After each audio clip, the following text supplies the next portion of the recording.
think we should kind of get into straight away. But let's just talk about the fact that he has been in the news a lot. And when you think about distractions, he is one of the perfect distractions. I'm going to start with just one of the things that he has been in the news for, which is his supposed spending of several $1,000s turning the Pentagon room into a makeup studio for his TV spots. Now, this is Pete Hegseth, and a lot of people have basically said that he's not really using these for this sort of like press room briefings or anything that would normally be spent money on, changing from administration to administration. It's more like he's just using these for when he goes on, and you can see kind of the little chyron here, Fox News. So he's kind of using this studio specifically for his TV spots, not for any sort of, extra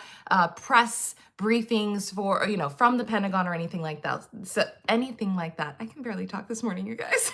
Anyways, I hope that if this is like a thing we're now spending a lot of thousands of dollars on is makeup studios for politicians, that the public is able to talk to Congress about all this sort of waste, fraud, and abuse, because this to me feels just like that.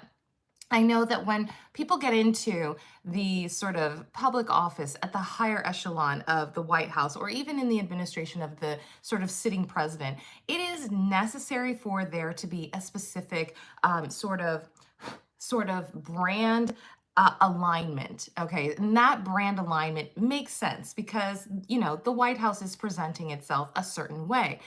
But really, the makeup studio, and I don't even know, like, I wonder who's actually, hey Vivian, I wonder who's actually doing his makeup, because I think not too long ago, Caroline Levitt, the press secretary, she actually did a how-to.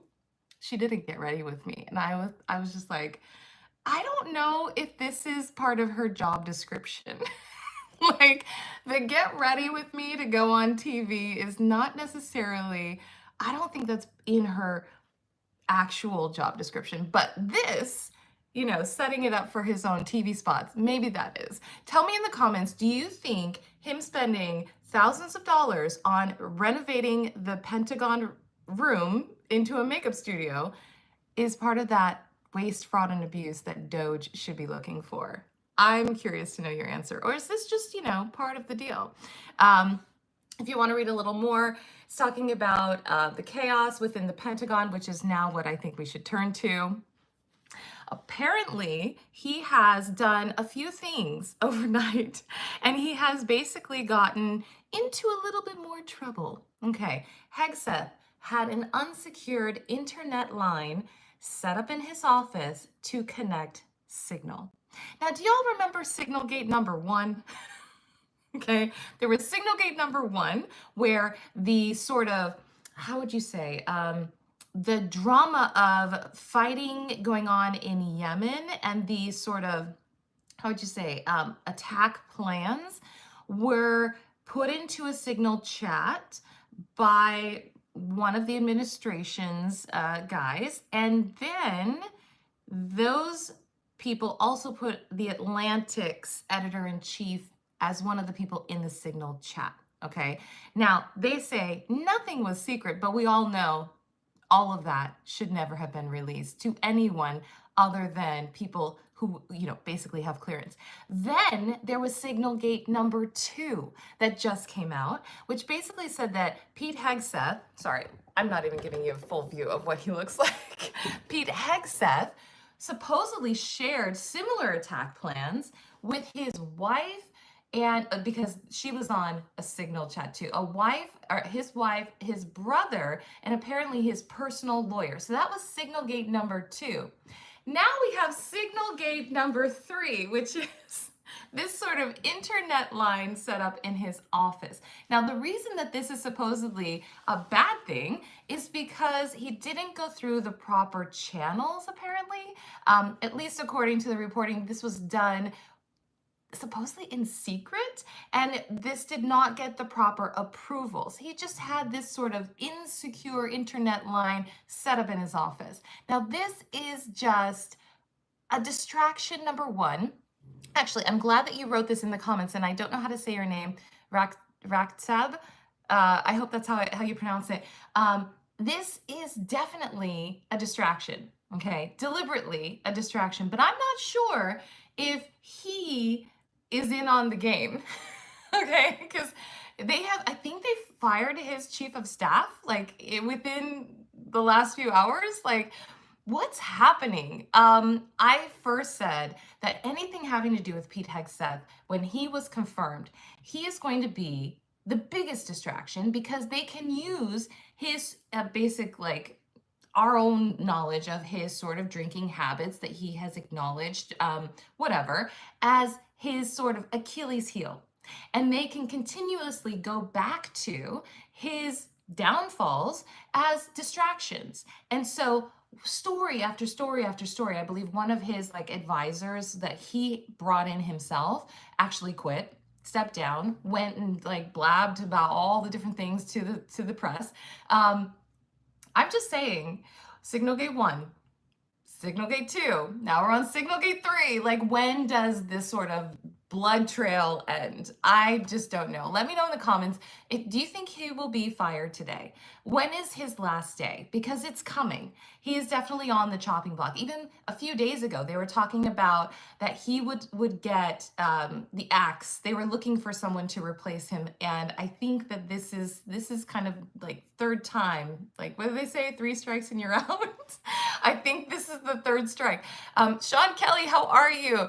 Told you he would get a slap on the wrist. You know what? I think, yes, the slap on the wrist is one thing, but I do think that it's Friday, and the Friday night news dump is going to be the dumping of Pete Hegseth. That's my prediction. We will come back on Monday and see if my prediction is true, or has come true. If you haven't had a chance, please subscribe to my channel here. It definitely helps me, supports my channel, and doing all this random live stream coverage. And also, if you haven't had a chance to hit the like button, definitely hit the like button, because that helps to spread this live stream to other people who might find it helpful as well. Let's move on, because I don't know about this guy. I just don't know about him. All right, so this is another thing that has happened. The courts have finally kind of started to catch up to some of the things that Donald Trump is doing. So this headline is talking about the judge blocks Trump's push to cut funding to public schools over diversity programs. So if you haven't been noticing, in the first 100 days, like, Donald Trump was like, go, go, go, go, go. And the courts were like, wait, what? Injunction here, stay here. And then now they finally have caught up to all of the things that he has been trying to implement without authority, okay, without legal standing, and circumventing the whole sort of system to just executive order everything.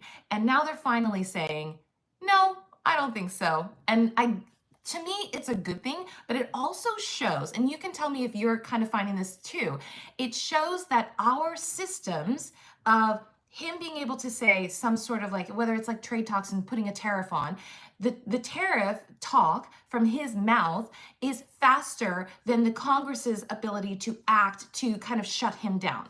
The executive order thing that he's doing is faster than the judicial system's ability to shut him down. So somewhere in there has to be legislation that basically says that the president has to, I don't know, give a fair warning to one of these sort of branches that he is about to do something, because there's no way for them to say, no, don't do the tariffs. The only thing they can do is be reactionary, unless they present legislation that is ahead of time saying you cannot present a tariff without, going through Congress first.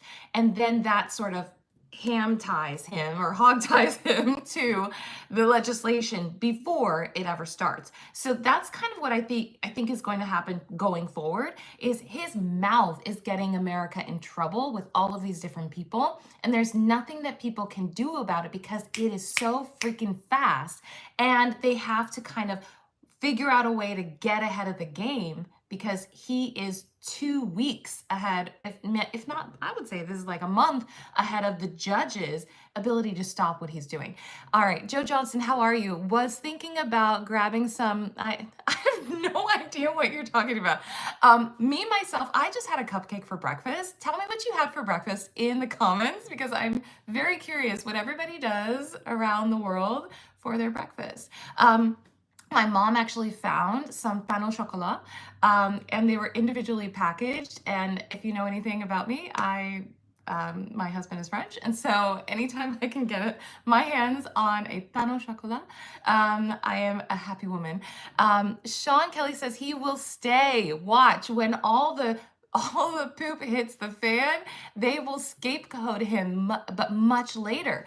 I actually think they're gonna try to make him an example of their bad decision making. Okay, I think they're going to try to say something like, well, we were wrong, we admit we were wrong, but we had faith in him, we gave him a shot, he didn't live up to the moment. And they're going to somehow be like, shouldn't we all give people second chances? I feel like that is really what they're going to end up doing. I actually, hold on just a second. I need to, because I feel like I'm getting text messages and the audio is probably cutting out. All right. Hopefully you can still hear me. Let's see. Michelle Lynn says, no district judge should have the power and authority to micromanage the presidency. Very interesting. I would say that if a president is already knowingly presenting an executive order that he knows is unlawful, that would be the first problem, because then he's deliberately testing whether or not the judiciary is going to hold him to account and hold him to the letter of the law. So when you already start out with a president doing things like saying, we don't have time for people to have trials. There's no time for due process. So we just can't do that part of the Constitution. When you have presidents who are willing to do that, then all bets are off as far as micromanaging. I don't even think it's called micromanaging at that point. I think it's called doing their job and doing what's in the Constitution.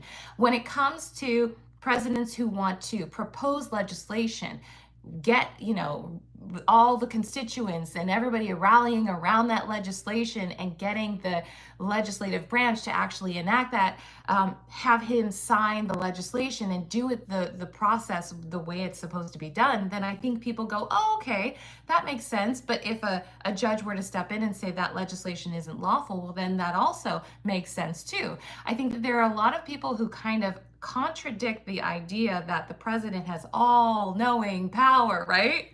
And rightfully so. He does not have all-knowing power. He doesn't have the kingdom, so to speak. He does have to operate within the Constitution. And I think that is part of the problem, that people feel like we should just give him this sort of breadth, this sort of space to do what he wants.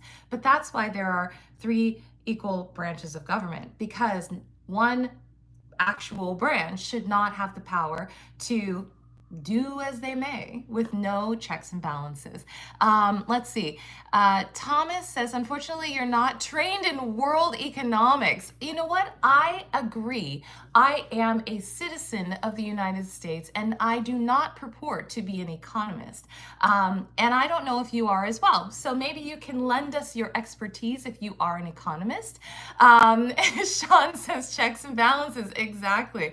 Red Hood said, you need to hold your Democrat caucus accountable for causing this failure of the education system. Okay, so I'm interested in your thoughts, because this is talking about executive ordering, different, the school systems, and basically to do what he would like done in the school systems. Now, a lot of people, even in this comment that you're talking about Democratic caucuses, holding the school systems accountable has to do with the people who set the curriculum, the people who are in power in those states to do so, because unlike a lot of people think, the curriculum is not set from the federal government. It is actually set by the states. So when you see those sort of lists coming out of all the different school systems that are failing across the United States, Those are because of the state's specific curriculum, the specific requirements, and the failures within those states to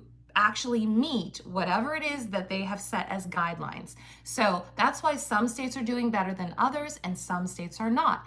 And a lot of states are not doing very well. As a whole, I can say that the United States isn't doing very well when it comes to the world, right? And I'm not an economist in global economics, but I am an educator. And so when we think of different sort of school systems that are doing fantastic, a lot of people are looking toward Finland, Norway, people who are excelling far and beyond in the education systems.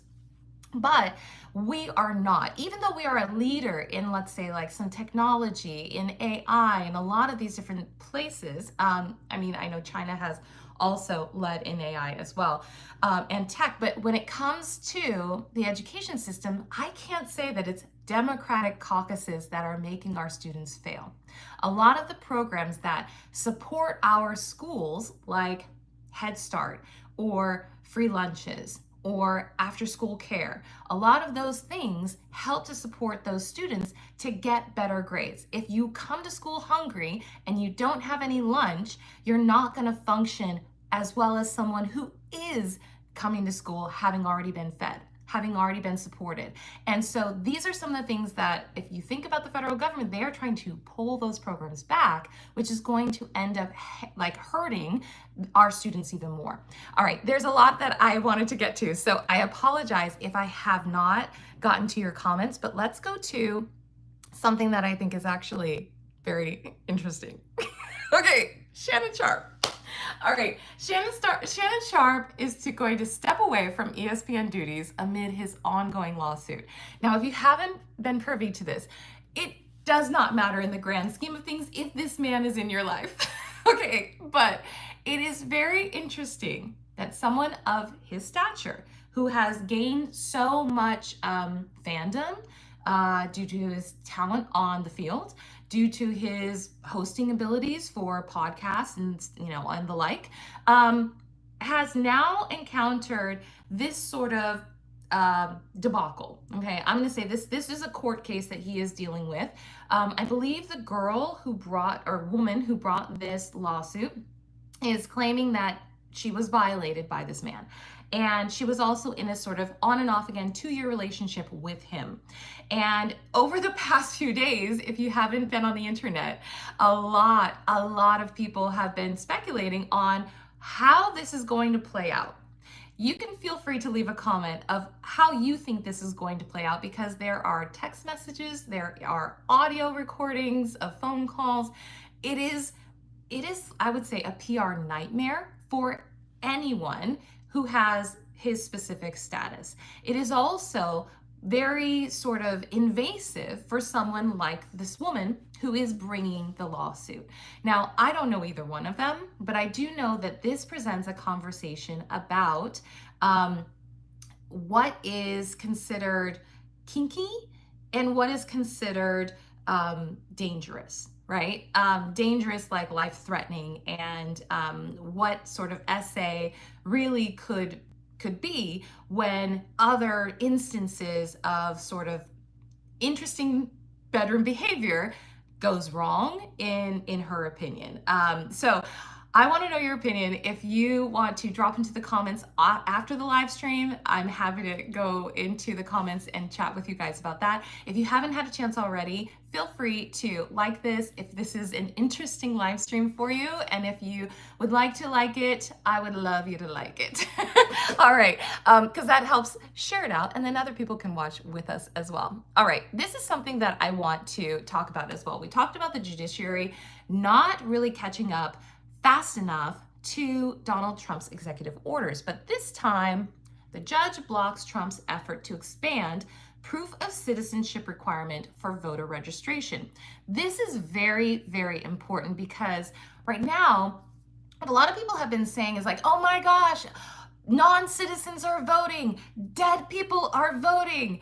And it really hasn't been proven in these sort of droves of people. If anything, it has proven that there have been a few Republicans like Tulsi Gabbard who, and I don't know if she's exactly a Republican anymore. I think she's kind of on the fence of independent Republican. But anyways, there have been some stories about her claiming that she is a resident, primary resident of Texas, but that she was voting in Hawaii. Now, I'm not sure how those stories panned out, but there have been some stories like this that have come to the light and aren't about non-citizens voting. It's about people who are very much alive and from Republican districts and who have been doing that. And there have only been a handful of these stories. It's not droves and droves of people. So I'm curious to know your opinion about all of these requirements. Now, there was this SAVE Act that has yet to, I believe, pass the Senate, but it did pass Congress, where if you were married and you have a different last name than your birth certificate, or if you're adopted and you have a different last name than your birth certificate, or if you are trans and you have changed your name but not on your birth certificate. There's so many different people who have naming issues that do not match their birth certificate. Now, if you have a passport, you have been able to buy proof of that sort of citizenship. Now, there is this thing called a poll tax, right? So a lot of people should never, like us as in general, as citizens, should never have to pay a poll tax. Now, in the past, people have had to pay a poll tax, and we did away with that, right? Now, this is what I believe is the next wave of forcing people to get a passport, to force people to pay for the right to vote, basically. Now, this is an interesting thing because the judge blocked it, because the Constitution, because of the Constitution, we keep coming back to this. It is a very important thing. And I feel like they finally are catching up, like I said, to his executive orders, and I'm so here for it. You can see a little bit of this as part of the article. Senior District Judge Colleen Collar-Catelli blocked a Trump directive in the order that the requirement be added to a federal voter registration form that is available for most Americans to use. I believe that this is going to be continuing beyond this. Our Constitution entrusts Congress and the states, not the president, with the authority to regulate federal elections. Now, I believe that our elections are going to significantly change in the coming years, and I'm not sure exactly what they're going to look like, but I hope that they are free and fair. All right, let's go to this one. Because we cannot have a live stream without talking about Elon Musk. Now, his company is failing. And I know that a lot of people have feelings about Elon Musk. We talked about Ms. Gleason, who is supposed to be the head of Doge. We talked about her yesterday, so if you haven't had a chance, go back to the live stream that I did from yesterday and just take a look. We went over some of the comments that she made on LinkedIn about someone who had been reduced rift, basically, who had been let go. Okay, but Elon Musk claims that Tesla demonstrators are somehow being paid via the government's waste and fraud. They just won't admit it. Now, people who are protesting Elon Musk's dealerships, these people are not being paid. They just don't like him. So you tell me. I want to know, and I don't even know if I can do a poll in here. I feel like there's a way to do a poll inside, and I wish I could right now. But if you can, in the comments, let me know, when Elon Musk goes back to his company for Tesla, do you think sales will increase, or do you think they will still decline? I want to see in the comments, will they increase or will they decline?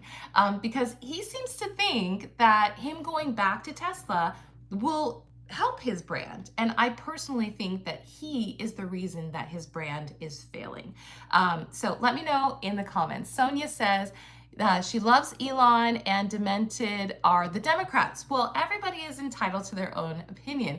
I personally think that a lot of people who follow Elon are probably going to end up not liking where he's going. That's all I can say about that. Sean Kelly says, oh, he's nasty. You know what? It is very interesting. His stock price might go up, Sean says, but big don't think he's going to sell as many cars. No, I don't think he's going to sell as many cars either. I think that people have soured on his vehicles, and I think they also believe that they're not as good as he purports them to be. That a lot of people have talked about some of the sort of crash data and things of that nature, and that his company is valued too highly. His company is valued as if it's a tech company, not as if it's a car company. And there are plenty of electronic vehicle companies that are out there that actually are valued in the right way instead of being valued as a tech company. So that's very interesting. Let's see. Vivian says, for all his cheating, he will go down. It's very interesting. Very, very interesting how it's going. I wanted to talk about this. This was on Blue Sky. I think I nabbed a screenshot, and it says, breaking. Levi Strauss shareholders voted today, this was maybe a day or two ago, voted to reject a proposal calling on the company to cease/abolish all DEI efforts. The tally of that vote was to be determined. And then the Levi board, quote, diversity and inclusion principles are critical in ensuring that our products reflect and are relevant to our diverse global consumer base, end quote. So it's very interesting that the shareholders they voted to reject this proposal to remove all DEI, and their board is like, yeah, we love what we're doing. Our constituents, our customers love what we're doing, and we're not going to take that away. Doesn't matter what people say, and our shareholders have voted on it, and they're the ones who are going to make this decision. So what say you about Levi's? Do you love Levi's? I love Levi's. I have so many pairs of Levi's jeans. I grew up in San Francisco, so I know that there's a lot of people, denim in the Bay Area is very, very big. And the fact that we have some of the largest and most recognized denim brands is pretty I would say it's pretty monumental when there are so many designers in the world that do denim. A lot of people love the red tab. I'm one of those people, and whenever I can come across like a really great Levi's deal, even if it's in like a secondhand thrift shop or something like that, I'm like, got that. I have like 3 Levi's denim jackets, like all the stuff. Flexo says their CEO is all about sustainability. Richard says, I support Levi. Vivian, yep, I love them, but they're not cheap. Yes, that's why I would say if you sign up, this is not a plug because I don't work for Levi's, but if you sign up for their email newsletter, you will come across this sort of pattern. Okay, you will start to recognize the pattern. The friends and family sale, one that I ended up buying 3 different pairs from the email. There was a sort of sale, but like no return policy for that particular sale. It was like, you can buy as many from this sale, but you cannot return them. Those are the emails that you want to buy on. If you know your size in Levi's jeans or tops or whatever they're selling that day, that's the email to look out for. And I got it, I don't know, sometime in the fall of last year. And I was like, let me snap them up. Tony says, Elon will rise again and make a comeback. He is a gift to the American people and doing a fantastic job with Doge. America will be #1 with or without the idiots, Dem. God bless America.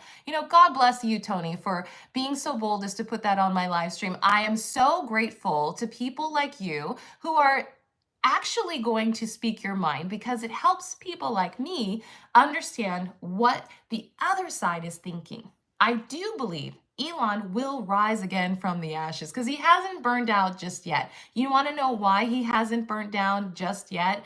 And you know why he's going to rise again? Because we, the American people, are paying his companies $8 million a day or something like this. I think it's like 8 billion, I don't know. He has SpaceX, he has the chip, the Neuralink. He's got so much of his companies into the American system of politics and handouts that, of course, he will rise again, because the policies of the Trump administration are so that he can rise again. And they're not taking things away from him. The American people are taking away their ability to buy his products. So yeah, that's the one that will probably fall by the wayside, but the rest of his products will probably rise. But everybody's entitled to their own opinion. I do think that there is a strategic way that Doge could have operated. And they chose not to do that. They chose to slash and dash, and that's not the best way to actually cut, workers without actually deciding if they were important enough to keep, which is why they ran into some errors when they fired people that were working on nuclear programs. All right. Flexo says, Tony probably, oh no, we don't want to attack anybody who's in our live stream. So let's move on to another one. This one is Trump accuses Zelensky of prolonging the war. Now, this headline was on CNN, but there was also another one. Not JoJo. I'm trying to find the other one that I found that was basically about Donald Trump believing. Let me see if I can find it again. Oh, Trump's approval rating going down. But basically, Donald Trump is kind of silently talking about how it's harder than he thought it was going to be to negotiate a peace deal. And basically, with certain people walking away from meetings, like J.D. Vance not attending some meeting that was really big and important in London, him now accusing Zelensky of prolonging the war, Zelensky saying, I'm not going to accept your peace deal by kind of giving up Crimea. All of those things have not played into Donald Trump's sort of, I can get it done before I even take office sort of sentiment. He's like, oh my gosh, it's kind of harder than I thought it was going to be. And in that case, what does he do when he can't be the sort of art of the deal maker? What do you think will happen? Let me know in the comments. Will Donald Trump be the peacemaker of the Russia-Ukraine war? Because I personally think it's not going to happen. I absolutely think it's not going to happen because Putin doesn't want peace. He wants Ukraine. So he's not going to stop. Even if they have some sort of like, oh, let's just take a break from fighting like for 2 weeks or something, it will not last. If you've watched the sort of conflict that has happened, it has been going and going and going. And I know that it's not going to stop. And that's not on Zelensky. It's on Putin and Donald Trump with his sort of Russian talking points. All right, we were talking about AI before, and I wanted to bring this to your attention. So this is a screenshot, and it is from, I believe, Blue Sky. It might be X. I think it's Blue Sky, though. All right, it says, tens of $1 million we spent, you never know. Now, this person says, I wonder how much money OpenAI has lost in electricity costs from people saying please and thank you to their models. And they're talking about AI models, right? ChatGPT, okay? When people talk to their AI models, they sometimes refer to them as, or to it as a person. Hey, Frank, or whatever they're calling their AI model, right? They will say, please write me a summary of 100 words. It's going to be an email directed to my boss, blah, blah, blah, blah. And at the end of that, they say, thank you. And Sam Altman, who is in charge of ChatGPT, says tens of millions of dollars well spent. You never know. Okay, so a lot of people are thanking their AI model. Okay, and the reason that they're thanking it is because they don't want to make it mad. They don't want it to come back and be angry because they look at this sort of AI model not as an it, but as like a he or a she. Now, I'm very interested in your thoughts on this. Do you address ChatGPT or DeepSeek or Gemini as a person? Do you say please and thank you? I'm very curious as to what your sort of habits are when you're addressing AI. Also, please take a moment and like this live stream so that it can be shared out to more people that we can have join us in the comment section. And if you are watching this on a later replay of the live stream, thank you so much for joining us. Sean Kelly says, I do. My mama raised me right. I love it. I love it. Please and thank you is very common for people to use. But when I look at like Microsoft Word, I don't say as I'm typing or as I'm clicking or as I'm opening up a new document, I'm not like, please open up a new document. Like, I don't say that, although you could probably, audibly open up a Microsoft document by just saying, Siri, please open, blah, blah, blah, right? But in doing that, we are now addressing the AI as if they are more like a human. And they're spending a lot of money on electricity. Now, I'm not sure if that AI is going to end up being more human-like. And what if they say, you're welcome? Like, they're like talking back to you like that. It's interesting. But the electricity cost could go beyond what we actually want, which means probably the user paying more, right? Right now, for like I think for the paid version, you have to pay like $20 a month or something like that.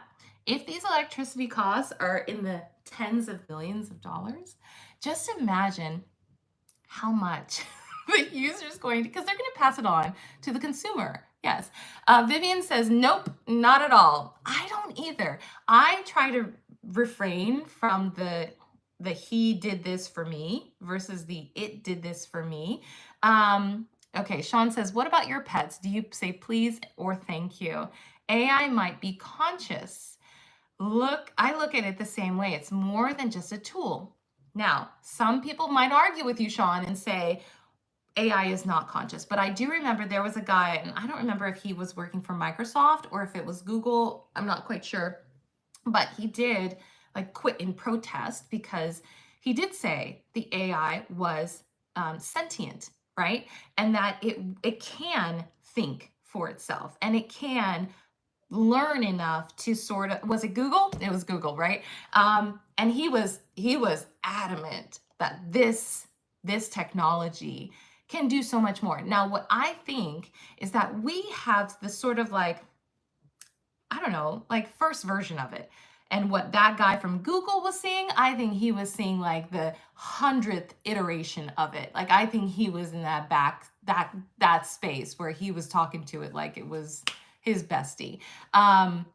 Let's say Flexo says LLMs say exactly what they think. They put in quotes, very nice. Think, or in what is this, like parentheses? They are supposed to say, based on its training data, it is not sentient. I believe that. I believe that as we are going into, say prompting, right? These sort of AI prompts, do this for me. It is going off of what it has gathered. Now, if we stop prompting it, will it start doing things for us that we haven't asked it to do, right? I'm not quite sure where that level ends. So I'm going to end with that. Will AI become sentient? Or is it already? That's my last question for you for the day. Definitely join me on Substack Live. I do Monday through Fridays in the evening on Substack Live and YouTube Live in the mornings, Monday through Friday. Thank you so much for joining me today. And if you haven't had a chance already, subscribe to my channel here on YouTube. I really appreciate it. And I appreciate you guys in the comments. Everyone, like I say, it doesn't matter if you're left-leaning, right-leaning, independent, in between. I just love to have conversations with you because I'm not somebody who's going to attack you for your opinion, but I will give you mine. Okay, have a great day, you guys. I will see you, on Monday on YouTube Live right here on my channel at College of Style. Bye. Bye, Vivian.